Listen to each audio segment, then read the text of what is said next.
రాష్ట్రంలో out sourcing ఉద్యోగాల పేరిట వేల కోట్ల కుంభకోణం. అవుట్ సోర్సింగ్ లో అంతులేని అవినీతి. ప్రతి ప్రభుత్వ విభాగంలోనూ భారీ జీతాల కోత, అదనంగా పిఎఫ్ ఈఎస్ఐ కుంభకోణం. లోతుగా వెళ్తే ఇంకెన్ని బయటపడతాయో. కమిషన్ల కోసమే అవుట్ సోర్సింగ్ ను ప్రోత్సహించిన గత ప్రభుత్వం ఆ అవుట్ సోర్సింగ్ ఉద్యోగాల పేరుతో కోట్లు కొల్లగొట్టిన బీఆర్ఎస్ నాయకులు అంటూ ఒకరిని చూస్తాను. సో ఒకసారి దీన్ని కొంత చదివిన తర్వాత దీనికంటే ముందు మీకు కొన్ని విషయాలు చెప్తాను మిత్రులారా. ఈ అవుట్ సోర్సింగ్ సంబంధించినటువంటి ఎంప్లాయీస్ ఎవరైతే ఉన్నారో ఈ ప్రతి దశలోనూ దాదాపు అవుట్ సోర్సింగ్ ఎంప్లాయీస్ ఎవరైతే ఉన్నారో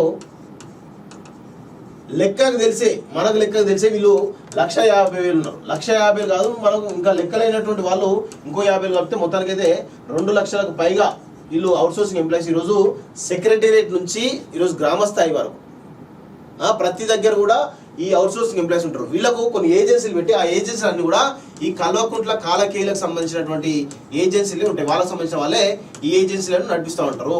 వీళ్ళంతా ఏం చేస్తుంటారు, ఈ యొక్క జాబ్ 10,000 ఎంత అంటే చెప్పండి, అంటే వాస్తవం చెప్పండి, 15,000 17,000 ఇంతే 21,000 ఇంతే వీళ్ళ శాలరీలు.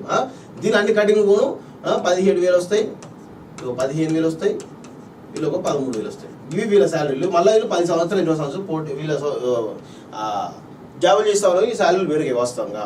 అయితే దీనికి ఈ కల్వకుంట్ల కాలకేయుల ఏజెన్సీలు ఉంటాయి కదా, ఈ ఏజెన్సీలు ఏం చేస్తాయంటే ఈ ఒక్కొక్క జాబ్ పర్మనెంట్ అవుతుంది భవిష్యత్తులో అని చెప్పేసి 2 నుంచి 3 లక్షల రూపాయలు వసూలు చేస్తాం. అసలు వీళ్ళకి ఇచ్చేదే 13,000 జీతము, దానికి 2 లక్షలు 3 లక్షలు వసూలు చేస్తారు ఈ సన్నాసులు అంతా కలిసి. మళ్ళీ ఈఎఫ్లు పిఎఫ్లు అన్ని కూడా మళ్ళీ వీళ్ళు దొబ్బుతున్నది. దీనిలో మళ్ళీ 4 to 6% కమిషన్, అదేవిధంగా 18% జిఎస్టీ. ఇట్లా ఈ కల్వకుంట్ల కుటుంబం కాలకేయ కుటుంబం అంతా కూడా ఈ అవుట్ సోర్సింగ్ ఉద్యోగులందరినీ కూడా రాచి రంపాన పెడుతూ వాళ్ళ జీవితాలు ఆగం చేసిందని చెప్పవచ్చు. వాస్తవంగా చెప్పాలంటే ఎంత దోపిడీ చూడండి. ఆ జాబ్ ఇవ్వాలంటే 2 నుంచి 3 లక్షలు ఇవ్వాలి. ఈ 15,000 సార్లలో 4 నుంచి 6% జిఎస్టీ పోతుందట, 4 నుంచి 6% ఏజెంట్ కమిషన్ పోతుంది, 18% జిఎస్టీ పోతుంది. ఇక వాళ్ళ శాలరీ ఏమవుతుంది? ఆ 10,000 13,000కు వాళ్ళు ఏం చేస్తారు? కనీసం రూమ్ రెంట్ అని కట్టుకోవాలి. మీరు హైదరాబాద్లో ఏ బస్తీలోకి పోయినా కానీ 10,000 రూపాయలు లేని సింగిల్ బెడ్రూమ్ కూడా దొరుకుతుంది. వాస్తవంగా చెప్పాలంటే ఒక కుటుంబం ఎట్లా వస్తుంది? ఎవరైనా అర్థం చేసుకుంటారా?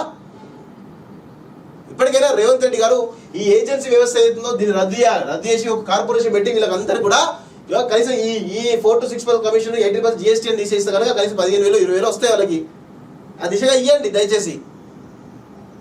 ఈ విధంగా మొత్తానికైతే అవుట్ సోర్సింగ్ వ్యవస్థ మొత్తం కూడా పెద్ద ఎత్తున భారీ కుంభకోణం, ఈ వసూలన్నీ కూడా వేల కోట్ల కుంభకోణం జరిగిందని చెప్పేసి క్లియర్గా తెలుస్తోంది మనకి.